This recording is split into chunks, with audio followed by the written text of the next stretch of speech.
আমার হাত কাঁপে। কলেজ যে উৎসব পালন হচ্ছে সেখানে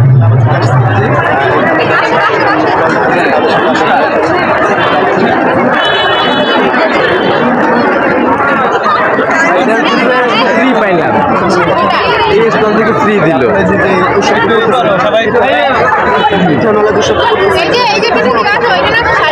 এটা আমাদের মাদারপুর সরকারি কলেজ কর্তৃক আয়োজিত পিঠা উৎসব। এটা আপনাদের স্টল হয়ে থাকে সেই ধারাবাহিকতায় পিঠা উৎসবটা আমরা এখানে আমাদের গ্রাম বাংলার যে ঐতিহ্য সেটাকে ধরে রাখার জন্য এবং কি এটার মেন একটা উদ্দেশ্য আমাদের মাননীয় প্রিন্সিপাল স্যার যে উদ্যোক্তা হওয়ার অনুপ্রেরণা যোগাবে এখানে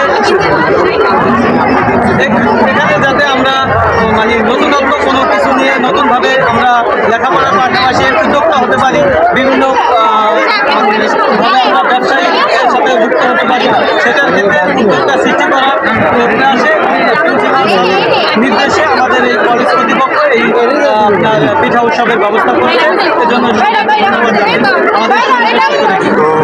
এখানে প্রতি বছর কি খাওয়াবেন ভাবি, কি খাওয়াবেন? হ্যাঁ, প্রতি বছর এটা হলো 2024 আগে আমরা টাকাতে নিব তো, ঠিক আছে ভাই ইসলামিক হিস্টোরি এন্ড কালচারের অনেক পরিবর্তন এসেছে। আমরা শিক্ষার্থীদের চিন্তাধারাকে সামনে রেখে কীভাবে একটি উন্নত মানের এবং ভালো মানের শিক্ষা প্রতিষ্ঠান গড়ে তোলা যায় সেই উপলক্ষে আমাদের প্রিন্সিপাল স্যার কাজ করছেন। আশা করি এই ধারাবাহিকতাটা ভবিষ্যতেও বজায় থাকবে।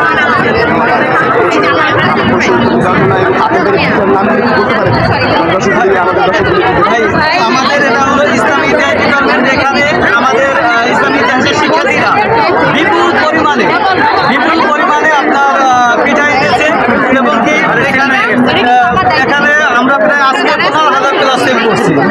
এত হ্যাঁ, আমার নামও মানে মনে নাই। আপনার এখানে নাম আছে রূপসী নারকেল পিঠা, তারপরে আছে আপনার এটা হলো নারকেলের পুরি, তারপরে এটা হলো প্রেম লতিকা পিঠা, এরপরে রয়েছে তেজপাতা পিঠা, এরপরে আমাদের পুডিং ছিল, কেক ছিল, এগুলো সব সেল হয়ে গেছে। আমরা এখানে মাদারপুর কলেজ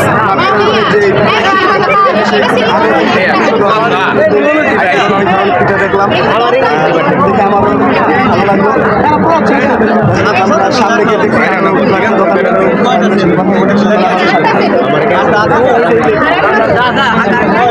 খাস না গা হয়ে গেছে।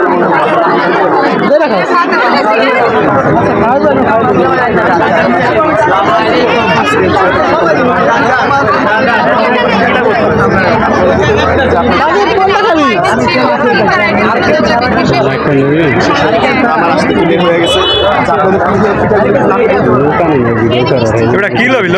পিঠা, এটা গাজরের লাড্ডু, এটা হচ্ছে ডিমের বরফি, এটা বিস্কিট পিঠা, ডিমের পুরি, সেমাই পিঠা, আমাদের পাটিসাপটা ছিল, তারপরে হচ্ছে নারকেল পুরি ছিল, তারপরে ভাই আটকাবে, ভাই আটকাবে কেন? তারপরে হচ্ছে চা আছে, রাখা যায় ভাবে ছিল।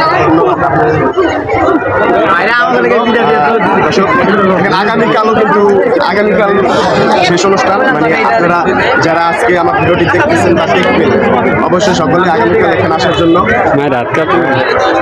আহ্বান করা হবে। সকলে অবশ্যই আসবেন আর সকলে আমাদের সাথে থাকবেন। ভিডিওটা লাইক করে